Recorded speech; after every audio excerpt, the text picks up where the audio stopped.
Five Nights at Freddy's 3 is one of the most underrated games in the series. Alright, I said it. I even think it's better than FNAF 2, even though it undeniably has its fair share of problems as well. Before I delve into those problems and how I'd redesign the game, however, let's go over my 3 simple ground rules for this video. Rule number 1, I can't change any of the lore in the franchise, but I can expand upon things that I think are neat or underutilized. Rule number 2, I'm not redesigning any animatronics unless I feel like they completely missed the mark. Most of the animatronics are designed to do a specific job and most do said job well, even if some designs are more lazy and lackluster than others.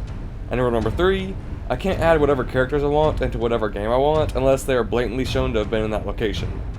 And with those 3 simple ground rules out of the way, let's go over the game as it currently is, as well as my problems with it.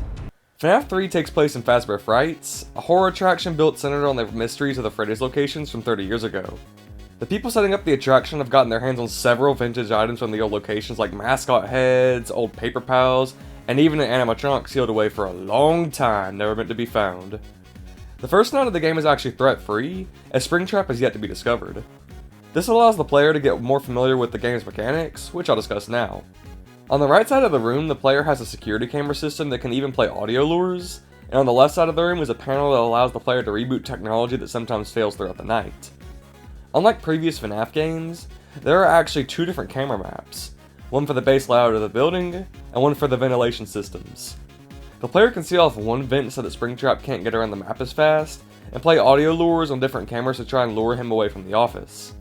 Since Springtrap can enter the office from the left doorway and the vent on the right, and also move considerably fast on later nights, just keeping him at bay by himself can be pretty hard at times, not even to mention that the camera and audio systems can break at any point and need to be rebooted consistently every night, leaving valuable time for Springtrap to inch towards the player.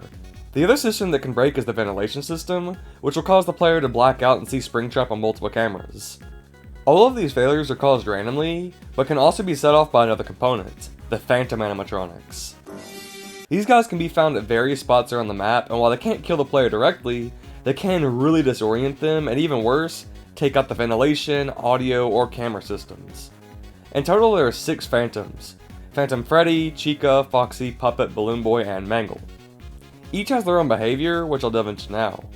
Phantom Freddy will slowly walk across the hallway outside the office and jump scare the player or stare at it for too long, causing a failure. Phantom Chica will occasionally pop up on camera 7, and if looked at will jump scare the player when they try to look at the control panel, causing an error. Phantom Foxy will occasionally spawn at the left side of the office and can be warded off by opening the camera monitor again, but if looked at, will jump scare the player, causing an error. Phantom Mangle will appear on camera 4 occasionally, and then camp the office if looked at, making a large garbling sound in the process, which will eventually cause an error. Phantom Puppet will sometimes show up on camera 8, and if looked at, will teleport to the office and get up in the player's face for a bit before causing an error. Phantom Balloon Boy will sometimes pop up on the camera monitor when it's opened or upon switching to a different camera. The player can deflect him by closing the monitor or by switching to another camera again, but failure to do this quickly will result in a jump scare accompanied by guess what? An error! I know Scott wanted to create a very personal 1v1-ish feel in FNAF 3 by having Springtrap be the only enemy that can kill you, but the Phantoms are just so basic in so many ways that they just feel cheap. You can be handling Springtrap perfectly and then turn left at a completely normal speed and then quickly be jump scared by Phantom Foxy, and after fixing your systems be staring face to face with Springtrap.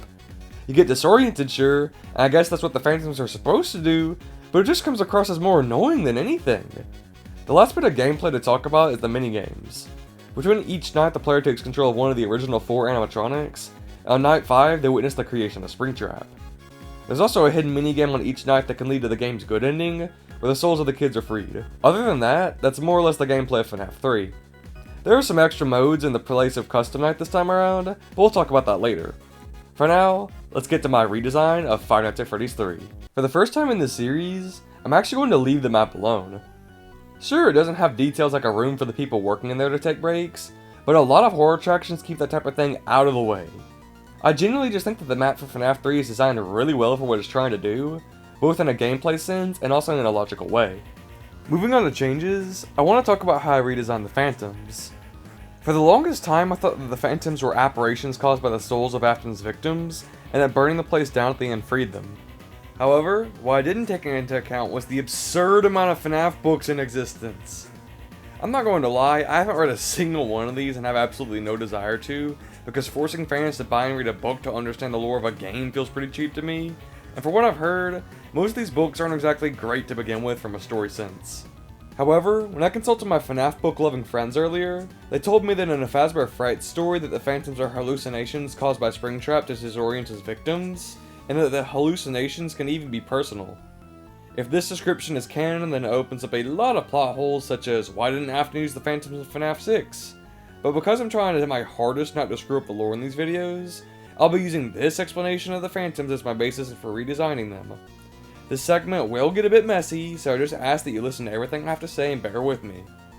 While we don't know who the player character of FNAF 3 is, the popular fan theory is that it's Michael Afton, son of William Afton, and the one who caused the bite of 83. Given that the phantoms are supposed to get at whoever Springtrap wants personally, I think leaning into Michael's character here when talking about the phantoms could be super interesting. So rather than have the phantoms of random animatronics attack the player, I want to have ones that personally mean something to Mike Duso. And given how we definitively know that Michael Afton is not the night guard in the FNAF 2 location, I really just don't see a reason for the phantom versions of Balloon Boy, Mangle, or the Puppet to exist in the game. I know that the Puppet is still kicking around at this point in the lore, but there's never a sign that the puppet we see in FNAF 3 is even a physical version, so I just don't see a reason for it to be here. But given that Michael would be at least somewhat familiar with the Freddy, Bonnie, Chica, and Foxy characters because of the costumes that he and his friends are wearing on the day of the bite of 83, this leaves room for the phantom versions of these animatronics to have a personal connection to Michael, which lines up with the rules the books go by with the phantoms. I know having two Bonnies in the same game is a bit redundant, and adding a new character is questionable under my ground rules, but this genuinely leaves room for some interesting character exploration, and could even be theorized upon as the souls of the kids who have been seen in the minigames or something. These four phantoms visually would also be different as well, taking on a more broken appearance of the classic 4 animatronics, while also maintaining the almost burned look the phantoms have in base FNAF 3. Mechanically, here's how each of them would function. Phantom Freddy would appear on a random camera that Springtrap is not on, staring at the camera. If an audio lure was played on that camera, then Phantom Freddy would jump scare the player when they close the monitor next, leading to an audio failure. Phantom Bonnie would attack the player if they camped on the security cameras for too long.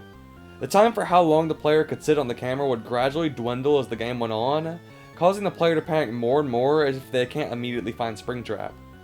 For example, let's say that the cameras had been used for around 25 seconds. Phantom Bonnie would appear on the monitor, it would close, and then the player would be jump scared, causing a video failure. Phantom Chica would appear in a random vent, even if Springtrap is there. If that vent is sealed while Phantom Chica is on the camera, then she would close the monitor and jump scare the player, causing a ventilation error. If the vent was sealed before she popped up, however, the player wouldn't be punished. If you really need to seal the vent and Springtrap and her on the same camera, just switch off, switch back on, and everything should be all good. And for Phantom Foxy, he could reprise his role as the fastest animatronic ever. I think it would be interesting if he started not on a camera, but at the right side of the window in the office. The player could look in his direction and see him poking his head around the corner, staring at the player. Similar to FNAF 1, if Foxy goes for too long without being looked at, he'll rush the office. In this case, Foxy would run down the hallway and then jump scare the player, causing all 3 systems to fail. Because this would make Foxy the second biggest threat in the game, it would create a careful balance of checking the camera sparingly, knowing where to lure Springtrap, and sealing off the right vent without getting jump scared, all while occasionally having to repair the broken equipment that can just break whenever it feels like it. And yes, I am going to be keeping the way that the equipment randomly fails. Bad RNG hurts sometimes, but the gameplay loop that I'm describing would be way too easy without some RNG thrown into the mix to spice it up. Errors are now much fairer though, as being jump scared by a phantom in this redesign is a direct result of the player messing up, and not happening to click on a camera and getting unlucky or just happening to turn left too fast.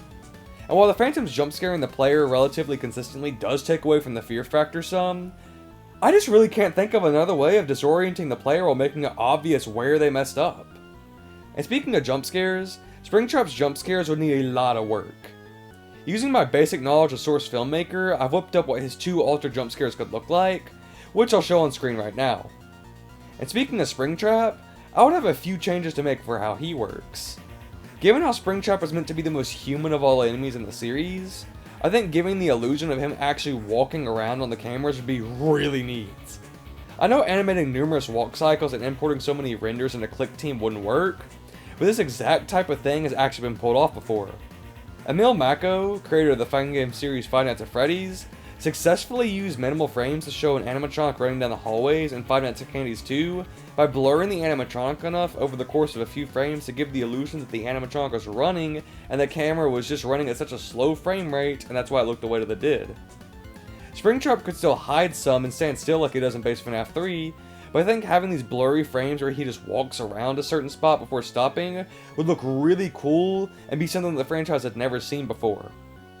I would also make the cameras a little bit less fuzzy so it was more obvious where Springtrap was half the time, because the odds of you finding him in base FNAF 3 without knowing where his exact positions are on camera renders can be really difficult sometimes. Now let's talk about the night structure. I'm going to be removing the safety that Night 1 offers. Even on an initial playthrough, spending the entire first night just sitting there is extremely boring and provides way too much time to get familiar with the game's mechanics, and it's even worse on a replay of the game. In my redesign, Springtrap would already be in the building, but without the powers of the Phantoms yet. This would allow the player to get a grip on how Springtrap functions and all of his uniqueness.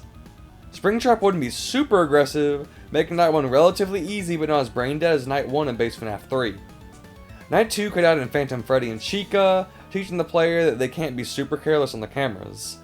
Night 3 could add Phantom Bonnie and Phantom Foxy, establishing that the camera monitor has to be used sparingly, and Nights 4 and 5 would just be harder progressions of this gameplay loop. And as anybody who's seen my previous redesigns knows, I like to make the 6th night of these games way more interesting than they already are. At this point in the game, it's been revealed that Springtrap is William Afton, making him an even more terrifying foe to go against. I think having William actually speak during Night 6 would be really enhance the feeling that the player is going against an actual person rather than a brainless animatronic, and that's not all Night 6 should offer. I think having the Phantoms turn into kids with the appropriate character mask would be a neat touch as well, which could be interpreted as either the victims Afton murdered or the bullies Michael was with to cause the bite of 83. The night wouldn't play out very differently from a gameplay stance, but I think it would be a chilling climax. And hey, maybe the building could even catch fire right before the 6 AM message flashes on screen. I know this is way less intense than 6th Night for my FNAF 2 redesign, but the only reason I went all out on that one was because FNAF 2 has such a big character roster to play with, while here I'm cutting down the roster size considerably. The last change I want to make here is an inclusion of a custom night since all the Phantoms would actually work on a 0 to 20 AI basis. Setting Phantom Freddy and Chica to 20 would guarantee that they would always pop up somewhere when the camera monitor is opened. Setting Phantom Bonnie to 20 would ensure that the camera monitor would only be open for an absurdly short amount of time before a jump scare, and setting Phantom Foxy to 20 would make him show little to no mercy before rushing the office. Setting Springtrap to 20 would just make him move around way faster and make him harder than he actually is already. Challenges like aggressive mode could stay just to keep the extras menu more interesting, same for the character renders. But other than that, I don't have anything else to add. The secret minigames and Andy can stay put as they are, and the few Easter eggs can stay too, and so can the newspaper at the end. I know I really had to stress the rules to make this redesign work, but I legitimately just couldn't think of many ways to change the gameplay of FNAF 3 like I could easily do for 2. Part of that comes down to me feeling like it genuinely just has less fundamental flaws than FNAF 2, even though the flaws of base FNAF 3 are still really bad. And while this redesign isn't perfect by any means, I do think it fixes some of those really rough flaws the base game has, and overall would make for a better gameplay experience, while still working to keep the almost personal nature of the game that Scott had wanted. If you made it this far and enjoy this style of content, I'd ask that you like the video and consider subscribing, as this is the type of content I'll be moving forward with on this channel. The next couple of videos will still be dedicated to redesigning all the games in the FNAF series, so stay tuned for that. Until then, I'll see you all next time. Thanks for watching. Paw Blart Mall Cop, Paw Blart Mall Cop, Paw Blart Mall Cop, Paw Blart Mall Cop, Paw Blart Mall Cop,